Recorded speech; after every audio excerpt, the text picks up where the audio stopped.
Maravilha. Caio, vamos a uma curiosidade aqui, uma pergunta interessante, é o seguinte. Esse lance do Pai, Filho e Espírito Santo, de onde que vem essa história da Trindade, Caio? É longa essa história. Como é que funciona isso? Bom, do ponto de vista da argumentação teológica, a Trindade começa no primeira frase da Bíblia. No princípio criou Deus os céus e a terra. Criou do nada. Bara, tirou do nada. Mas quem tirou foi Elohim. O nome de Deus lá é Elohim. E Elohim, no hebraico, é um plural de majestade divina. É uma expressão plural. No princípio, Elohim tirou do nada todas as coisas, já carrega na palavra, na designação de Deus como Elohim, a pluralidade. A ênfase é pluralidade majestica no Elohim. No livro de Gênesis, quem está em ação no fenômeno do desenvolvimento primitivo da história, o tempo todo é Elohim. É Elohim que diz, façamos o homem. Elohim se trata no plural. Façamos o homem à nossa imagem. Elohim é um nome próprio? É, de uma designação plural de majestade divina. Tá. Não tem um significado? Não, Deus é indesignável, né? Claro. Até o Javé é uma designação para além de significados. É só uma consonância designatória. Mas Elohim é plural, façamos o homem.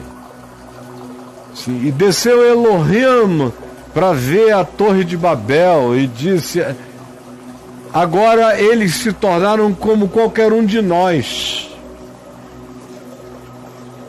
Então, o Deus do Gênesis se trata no plural, na multiplicidade. Ele é um, mas ele carrega uma pluralidade em si mesmo. Então, respondendo de imediato a tua pergunta, ela começa dessa raizinha. Ela já dá pistas aí. Aí ela foi se desenvolvendo no Velho Testamento com as diferenciações. Quem é que aparece no Velho Testamento? Aparece o Espírito de Deus, é bem repetido. O Espírito do Senhor, o Espírito de Deus. E outra figura bem repetida no Velho Testamento é o anjo do Senhor, aquele anjo com A maiúsculo, que recebe adoração divina e não se contrapõe. Que se trata como Deus e se deixa tratar como Deus, que é o que eu chamo, está lá no meu portal, de a manifestação de Cristo antes de Jesus. Isso aparece no Velho Testamento. E eu não tenho tempo aqui para mostrar as várias formas de manifestação do Cristo eterno. Tá. Espírito de Deus, Cristo eterno. Quem não aparece, a não ser em algumas frases que começam a surgir em parábolas no Velho Testamento, aí elas começam a se tornar mais densas quando você vai chegando aos Salmos, quando Deus começa aqui e ali a ser comparado ao Pai, ao amor de Pai. Quando você chega em Isaías, Deus já é bem Pai em Isaías.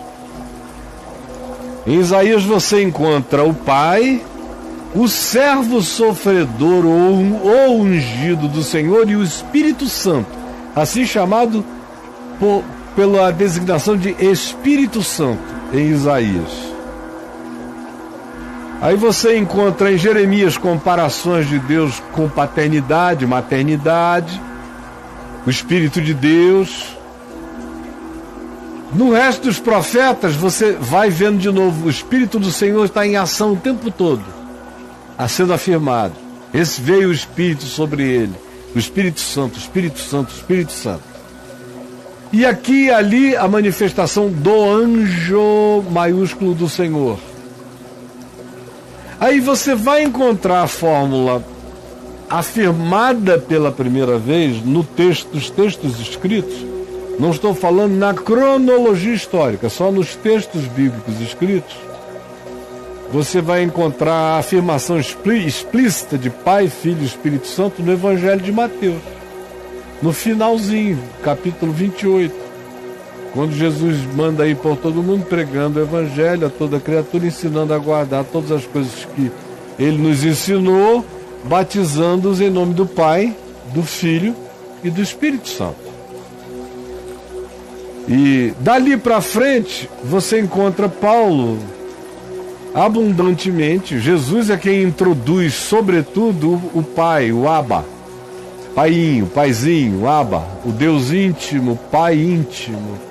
Pai, é Jesus, Pai, Pai, Pai, Pai. Você não vê Jesus dizendo, ó Senhor, Criador, é Pai. É Pai. Pai. Ao mesmo tempo ele diz, o Espírito Santo vem, eu vos enviarei o Espírito Santo. E ao mesmo tempo, o Pai diz, eis o meu Filho, em quem eu tenho todo o meu prazer, a ele ouvi. E dá testemunho dele. Em Paulo, isso tudo não está sistematizado, só é afirmado. Paulo fala em nome do Deus nosso Pai, o que foi chamado, o que foi por Deus o Pai, revelado no seu Filho Jesus Cristo, selado e santificado pelo Espírito Santo. Então, o que você encontra na Bíblia e no Novo Testamento são afirmações soltas. No Evangelho de Mateus, você tem a primeira frase composta, Pai, Filho e Espírito Santo. E em Paulo você tem algumas, com o Pai e o Espírito Santo.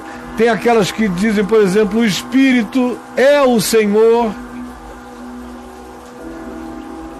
Por quê? Porque para os apóstolos não eram três realidades, era uma única realidade que se manifestou em três tipos de relação.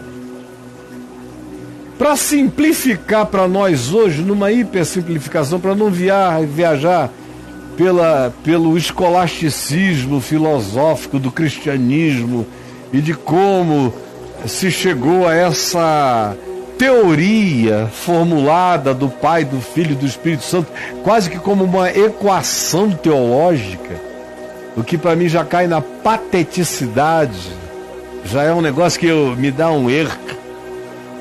É uma maquininha divina que a teologia montou, feia. Mas olhado e apreciado a partir de como Jesus ensinou a olhar o Evangelho e a Palavra, é lindo. E para mim que estou vivo hoje, aqui no século XX, eu poderia ter mil coisas a dizer sobre o Espírito Santo e a sociedade, a diversidade, a pluralidade, a coerência do Deus Uno com a pluralidade na unidade de Deus, que é coerente com o universo inteiro, que é coerente com tudo. Isso é uma viagem linda e para mim eu faço até dormindo. Mas ultimamente o que mais tem me agradado no meu sentir pensar sobre a Trindade é simples. Hoje eu penso no Pai como aquele em quem todas as coisas são e existem. Ele é o Pai. É o indesignável. É o indiscernível. É o inindicável. É o inomeável. É o que habita a luz inacessível. É aquele que nunca ninguém viu e nunca ninguém verá.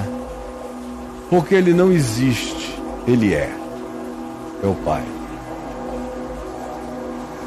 O Filho é a expressão exata do absolutamente inalcançável. É o que diz Hebreus, é a expressão exata do ser de Deus, sendo a expressão exata do seu ser, é o Filho. Então todas as coisas, o universo inteiro existe no Pai, é o Pai. Quantos filhos já saíram de mim? Eu sou o Pai. Amanhã chega uma netinha linda da minha alma eternamente para morar aqui comigo. Eu sou pai do pai dela, ela é também minha filha, saiu de mim. É o Pai, é de quem as coisas brotam, em quem são, a quem pertencem. O Filho é a expressão desse ente, desse acontecimento, dessa existência inexistente, desse que é o Pai. O Filho expressa. Paulo chama de o primogênito de toda a criação. Colossenses capítulo 1. Ele é a imagem do Deus invisível, o primogênito de toda a criação, em quem todas as coisas foram criadas, as visíveis e as invisíveis. Nele tudo subsiste. O Pai é o Criador e o ambiente onde as existências existem. E o Filho é aquele que cria o lhame vinculador entre todas as existências. E o Filho é a única possibilidade de aproximação e identificação do sentido de Deus é no Filho. É a expressão do seu ser. E o Espírito Santo é Deus em mim. Então, simplificando, o Pai é aquele em quem todas as coisas são e existem. O Filho é aquele que revela o Pai para todas as coisas existentes. E o Espírito Santo é o Pai, é a inteireza de Deus habitando a interioridade consciente de todas as consciências que o invocam, ao mesmo tempo em que o Espírito Santo habita todas as existências, inclusive as inanimadas e as não conscientes de si mesmo.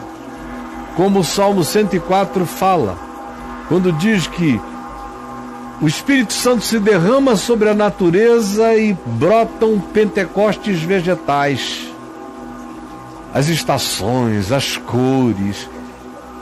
Salmo 104 diz que é pentecoste vegetal.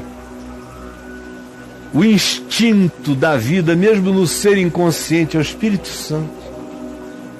Uma ameba em pulsão, inconsciente. O espírito da vida é a vitalidade essencial do Espírito de Deus em todas as coisas. Então, todas as coisas são em Deus. O Filho é a manifestação de Deus para todas as coisas. E o Espírito Santo é Deus em tudo. Isso, para mim, hoje, depois de 64 anos de idade, é a coisa mais basicamente simples na qual meu coração tranquilamente repousa. Sem a ajuda de Aristóteles, nem do escolasticismo cristão, nem de... Nada. É simples como a revelação o apresenta. Mas vamos lá, Braulino? Deixa uma curiosidade minha agora. Você, essa compreensão, chegou agora ou ela já vem? Eu passei a dizer que Deus não existe, Ele é. Isso. Por causa dessa compreensão. Portanto, já tem muito tempo. Muito tempo. Tá. Eu só acho que cada vez ela se torna mais simplesmente clara e mais claramente simples. E profundamente coerente com o que se vai enxergando no universo. Basta observar. Enxergando no universo, enxergando na história humana e enxergando na interioridade humana.